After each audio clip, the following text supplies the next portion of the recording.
Media के साथियों को नमस्कार। जैसा कि अखिल भारतीय कांग्रेस कमेटी के निर्देशानुसार व प्रदेश कांग्रेस कमेटी के आह्वान पर हमारे राष्ट्रीय नेता आदरणीय राहुल गांधी जी के पक्ष में मोदी व अडानी गुट द्वारा जिस तरह से राष्ट्रीय संपदा के लूट का मामला सामने आया है, उसको लेकर आज यह आवश्यक प्रेस वार्ता बुलाई गई है।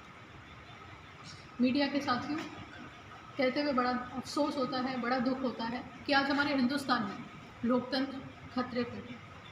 हम जिस तरह से देख रहे हैं, आए दिन खुले तौर पर सरकारी संस्थाओं का दुरुपयोग जो किया जा रहा है।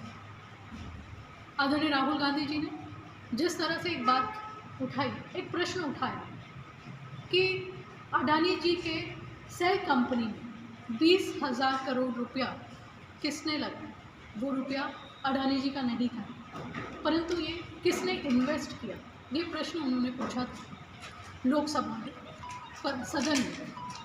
साथियों, जिस तरह से वो मेंबर ऑफ पार्लियामेंट हैं और उनको जिस तरह से जनता ने जिता कर भेजा है, तो उनका पूरा फर्ज बनता है जनता के अधिकारों की रक्षा करने का और इस तरह के प्रश्न पूछने का। जब उन्होंने सदन में ये बात रखी तो उनका माइक म्यूट कर दिया गया। उन्होंने पूरी बात विस्तृत से लोकसभा स्पीकर को चिट्ठी के माध्यम से पूछी, जिसके अंतर्गत उन्होंने ये भी कहा कि अडानी जी को जो एयरपोर्ट अलॉट किया गया है उसमें नियम को क्यों बदला गया। विस्तृत रूप से उन्होंने चिट्ठी में सारी बात कही। चिट्ठी का जवाब नहीं आया। उन्होंने दूसरी बार फिर से पुनः स्पीकर जी को चिट्ठी लिखी। दूसरी बार भी जब कोई जवाब नहीं आया, उसके बाद उन्होंने स्पीकर जी के कमरे में गए, स्पीकर जी के कक्ष में गए और अपनी बात रखी। कहा कि ये नियम के खिलाफ है, ये नियम के विरुद्ध है। कुछ मंत्रियों के द्वारा जिस तरह से उनके ऊपर ये आरोप भी लगाया गया कि उन्होंने विदेशी ताकतों से मदद मांगी, उन्होंने कहा कि ये भी गलत है। मैं इन सभी बातों का जवाब सदन में देना चाहता हूँ। मेरा अधिकार है कि यदि कोई मेम्बरान कोई बात या प्रश्न लगे तो उसका उत्तर देने का अधिकार नियम में होता है। स्पीकर जी मुस्कुराए, परंतु उन्होंने कुछ कहा नहीं।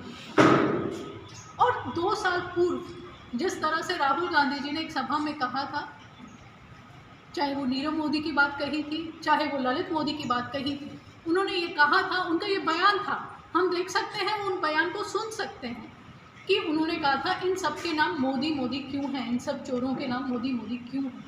उन्होंने उसमें उदाहरण दिया था इनके नाम का। उस मामले को गुजरात के एक कोर्ट में जज साहब ने फैसला सुनाया, माननीय न्यायालय ने फैसला सुनाया और 2 साल पुराना मामला सामने आया और मानहानि की बात कहते हुए उन्हें अपील का मौका नहीं देते हुए 1 माह का समय तक उन्हें नहीं दिया गया और उनकी सदस्यता को रद्द कर दिया।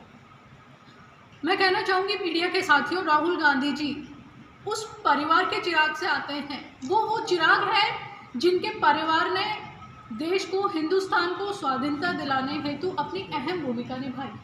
आज हमारा देश जहाँ पर एक सुई तक नहीं बनती थी, आज हेलीकॉप्टर और जो रेल है, आज उस परिवार की आदरणीय इंदिरा गांधी जी जिन्होंने शहादत दी देश के लिए, आदरणीय राजीव गांधी जी जिन्होंने देश के लिए शहादत दी, उस परिवार के चिराग हैं राहुल गांधी जी। परंतु केंद्र सरकार द्वारा और उनके कुछ नेताओं के द्वारा अनर्गल बयान जिस तरह से इस परिवार के लिए किए जाते हैं, उसकी हम लोग कठोर शब्दों में निंदा करते हैं।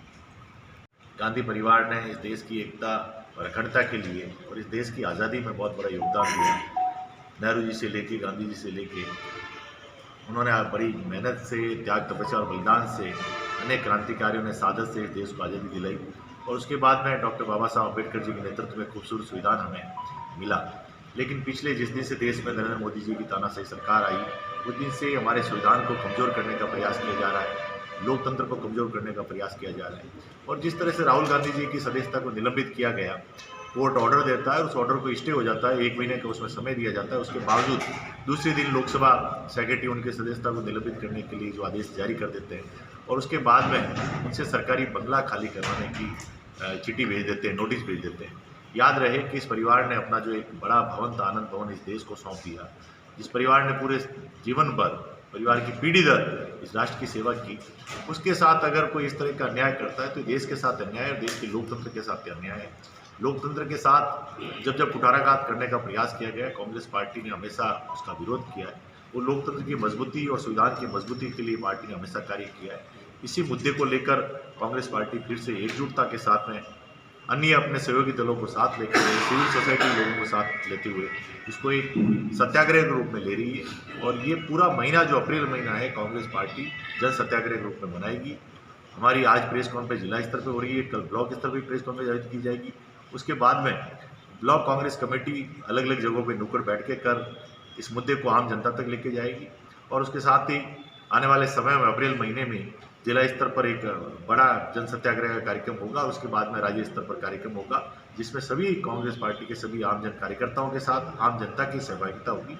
और हम आपके माध्यम से सभी जनता से, सिविल सोसाइटी के लोगों से और जो लोकतंत्र के अंतर्गत विश्वास रखने वाले जो दल है, उनसे भी अपील करना चाहते हैं कि ये लड़ाई केवल कांग्रेस पार्टी की लड़ाई नहीं है, ये लड़ाई संविधान से जुड़ी हुई है, हमारी लोकतंत्र की मजबूती के लिए लड़ाई है। उसमें सब सहयोग दें और हम सब मिलजुल कर इस लड़ाई को लड़ेंगे। और साथ ही आम जनता तक एक और केंद्र सरकार जो काम कर रही है और दूसरी ओर राजस्थान में माननीय मुख्यमंत्री अशोक गहलोत जी के नेतृत्व में जो जन कल्याणकारी योजनाएं, उनको भी हम जनता तक लेके जाएंगे। और प्रदेश में माननीय मुख्यमंत्री अशोक गहलोत जी के नेतृत्व में, डोटासरा साहब के नेतृत्व में हम इस जन सत्याग्रह को जन जन तक पहुँचाएंगे।